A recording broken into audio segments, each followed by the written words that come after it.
নমস্কার, আমি তস্মিনা। নমস্কার, আমি ইন্দ্রাণী। শুরু করছি বিয়ন্ড পলিটিক্স। খরচ বাঁচাতে নিরাপত্তাই টান, ভরসাযোগ্য বোয়িং বিমান। আজ বড় মন খারাপের দিন। কালকের ঘটনার জন্য মন খারাপ?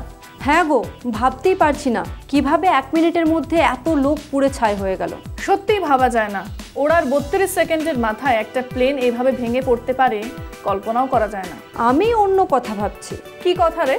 এই যে মানুষগুলো, তাদের কত কত স্বপ্ন ছিল, তাই না? ছিলই তো। এক প্রবাসী ডাক্তার লন্ডনেই থাকতেন, স্ত্রী আর 3 সন্তান থাকতো এদেশেই। দেশে ফিরে স্ত্রী ও 3 সন্তানকে নিয়ে লন্ডনে ফিরছিলেন, পাকাপাকিভাবে লন্ডনে স্ত্রী সন্তানকে নিয়ে থাকবেন বলে। প্লেনে উঠে হাসি মুখে গোটা পরিবার সেলফিও তুলল, কিন্তু লন্ডনে গিয়ে নতুন করে সংসার গোছানো হলো না তাদের। সত্যি কি ভীষণ কষ্ট হচ্ছে ভাবলেই। এরকম গল্প আরও আছে। আসলে যারা চলে গেলেন তাদের অনেক না বলা গল্প থেকেই যাবে। এত বড় দুর্ঘটনা হলো কি করে? এর উত্তর পাওয়া যাবে তদন্ত হলে। তবে অনেক অনেক প্রশ্ন আছে। তুমি কি আমায় গোটা ঘটনাটা বলবে? বলবো। তার আগে তুই একটা প্রশ্নের উত্তর দে। তুই আগে কখনো প্লেনে চড়েছিস? হ্যাঁ, উঠেছি তো। তুই কি জানিস একটা প্লেন ওড়ার আগে কত রকমের চেকিং হয়? হ্যাঁ জানি, বোর্ডিং পাস, ইমিগ্রেশন, এক গাদা। সে তো প্যাসেঞ্জারদের চেকিং। প্লেনের কত রকমের চেকিং হয়? না, তা তো জানি না। প্লেন ওড়ার আগে প্রথমে ইঞ্জিনিয়াররা, তারপর পাইলট প্লেনের সব যন্ত্রপাতি কাজ করছে কিনা, কোনো সমস্যা আছে কিনা সবকিছু খুঁটিয়ে দেখে নেয়। তাই? তারপরেও এত বড় দুর্ঘটনা? শুধু এত বড় দুর্ঘটনা নয়, ভয়াবহ এবং অবিশ্বাস্য দুর্ঘটনা। তুই দেখ, তাহলেই বুঝবি।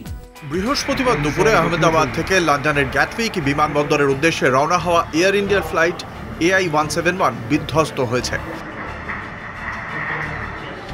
বোয়িং 7878 ড্রিমলাইনার বিমানটি উড়ে যাওয়ার কিছুক্ষণের মধ্যেই ভেঙে পড়ে।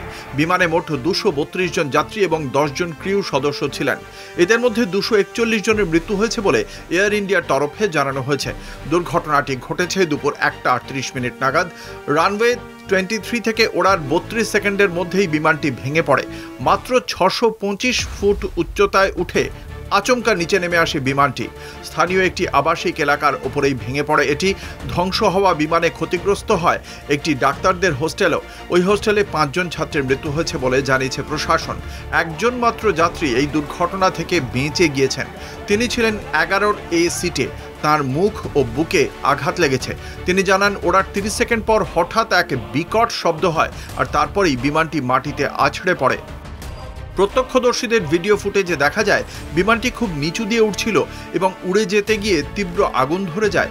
বিস্ফোরণের পর বিশাল ধোঁয়ার কুণ্ডলী দেখা যায় আকাশে। প্রধানমন্ত্রী নরেন্দ্র মোদী ঘটনাকে অত্যন্ত হৃদয় বিদারক বলে বর্ণনা করেছেন। তিনি এক বিবৃতিতে বলেন, আহমেদাবাদের এই দুর্ঘটনা আমাদের স্তম্ভিত ও শোকাহত করেছে। এটা ভাষায় প্রকাশ করা কঠিন। সমস্ত ক্ষতিগ্রস্তদের পাশে আছি। প্রধানমন্ত্রী মন্ত্রিসভা ও প্রশাসনের সঙ্গে যোগাযোগ রাখছেন। ঘটনাস্থলেও গিয়েছেন প্রধানমন্ত্রী। অসামরিক বিমান পরিবহন মন্ত্রী রামমোহন নাইডু ও কেন্দ্রীয় স্বরাষ্ট্রমন্ত্রী অমিত শাহ প্রধানমন্ত্রীর নির্দেশে ঘটনাস্থলে গিয়েছেন। এই বিমানে ছিলেন গুজরাটের প্রাক্তন মুখ্যমন্ত্রী বিজয় রূপানীও। এয়ার ইন্ডিয়ার পক্ষ থেকে জানানো হয়েছে, বিমানে 169 জন ভারতীয়, 53 জন ব্রিটিশ, 1 জন কানাডিয়ান এবং 7 জন পর্তুগিজ নাগরিক ছিলেন। মৃতদের পরিচয় জানার কাজ চলছে। লন্ডনের গ্যাটউইক বিমানবন্দর জানিয়েছে, ফ্লাইটটি সন্ধে 6:25 সেখানে নামার কথা ছিল। ব্রিটেনের প্রধানমন্ত্রী কিয়ার স্টারমার বলেন, এই ঘটনার খবর অত্যন্ত মর্মান্তিক। ব্রিটেন ভারত সরকারের সঙ্গে যোগাযোগ রাখছে। এয়ার ইন্ডিয়া ও টাটা গোষ্ঠীর চেয়ারম্যান এন চন্দ্রশেখরন জানান, আমরা গভীরভাবে শোকাহত। পরিবারগুলির পাশে দাঁড়াতে যা যা করা সম্ভব তা আমরা করব। একটি ইমার্জেন্সি সেন্টার খোলা হয়েছে এবং সাহায্যকারী দলও গঠন করা হয়েছে। দুর্ঘটনার প্রকৃত কারণ জানতে তদন্ত শুরু করেছে সিভিল এভিয়েশন কর্তৃপক্ষ ও DGCA। এখন গোটা দেশ শোকাহত। মৃত্যুর সংখ্যা আরও বাড়তে পারে বলে আশঙ্কা। বিমান ভাঙার এই খবরে স্তব্ধ হয়ে গেছে গোটা দেশ।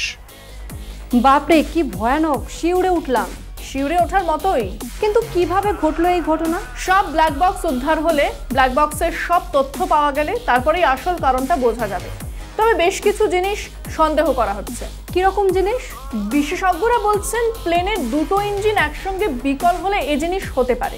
প্লেন ওড়ার মাত্র 1 মিনিটের মধ্যেই 2টো ইঞ্জিন বিকল হয়ে গেল? সেটাই তো প্রশ্ন। খুব বিরল ঘটনা একসঙ্গে 2টো ইঞ্জিন বিকল হয়ে যাওয়া।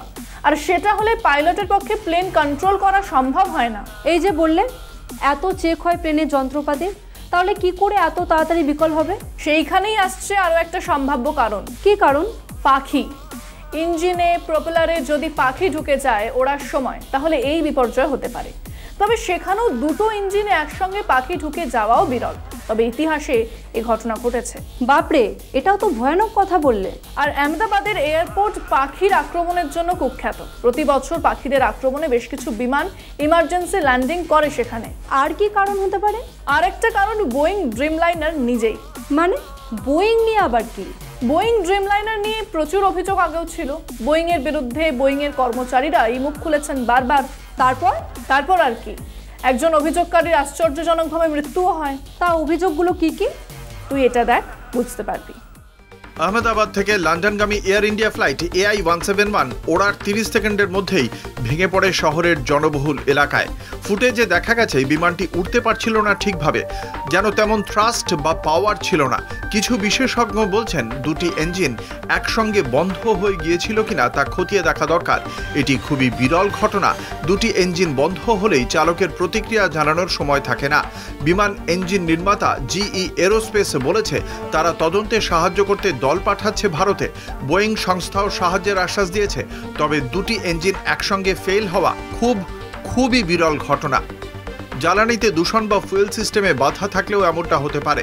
কিছু বিশেষজ্ঞ আবার বলছেন এটি হতে পারে বার্ড স্ট্রাইকের ফল। আহমেদাবাদ বিমানবন্দর বার্ড স্ট্রাইকের জন্য কুখ্যাত বলে জানিয়েছেন পাইলটরা। গুজরাটে গত 5 বছরে 462টি বার্ড স্ট্রাইক ঘটেছে, যার বেশিরভাগ আহমেদাবাদ বিমানবন্দরে। 2022-23 সালে সেখানে 38টি বার্ড স্ট্রাইক হয়েছে, আগের বছরের তুলনায় 35% বেশি।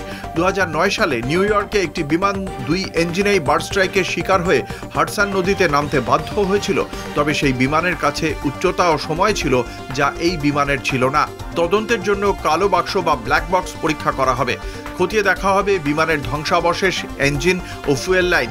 এ বিষয়ে ভারত সরকার, আন্তর্জাতিক বিশেষজ্ঞ ও নির্মাতা সংস্থা একসঙ্গে কাজ করছে। কিন্তু এসবের মাঝে প্রশ্নের মুখে পড়েছে বিমান নির্মাতা সংস্থা বোয়িং। বোয়িং 787 ড্রিমলাইনার 2011-তে চালু হয়। আধুনিক প্রযুক্তি ও কম জ্বালানি খরচের জন্য একে সেই সময় বিমান দুনিয়ার গেম চেঞ্জার বলা হয়েছিল। কিন্তু যাত্রা শুরু থেকেই ড্রিমলাইনার সমস্যায় ভরা। 2013 সালে ব্যাটারি বিস্ফোরণে পুরো ফ্লিট একবার গ্রাউন্ড হয়। এরপরেও সামনে আসে হাইড্রোলিক লিক, ফ্ল্যাপ জ্যাম, জরুরি অবতরণ। যদিও বড় দুর্ঘটনা ঘটেনি, প্রশ্ন থেকে গেছে।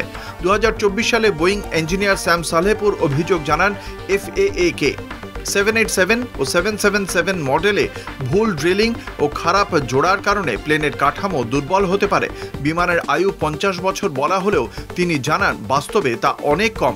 অভিযোগ তোলার পর তাকে সরিয়ে দেওয়া হয়। এর কিছুদিন আগে 2024 সালের জানুয়ারিতে আলাস্কা এয়ারলাইন্সের 737 ম্যাক্স 9 বিমানের দরজা মাঝ আকাশে খুলে যায়। বোয়িং 737 ম্যাক্সের দুটি ভয়াবহ দুর্ঘটনার দাগ এখনও শুকোয়নি। স্বপ্নের উড়ান 787 ড্রিমলাইনার কি আদৌ নিরাপদ? খরচ বাঁচাতে যাত্রী সুরক্ষা নিয়ে ছিনিমিনি খেলেছে বোয়িং। সবচেয়ে বড় প্রশ্ন, বোয়িং কি শুধুই ব্র্যান্ড নাকি সত্যিই নিরাপদ ভরসা?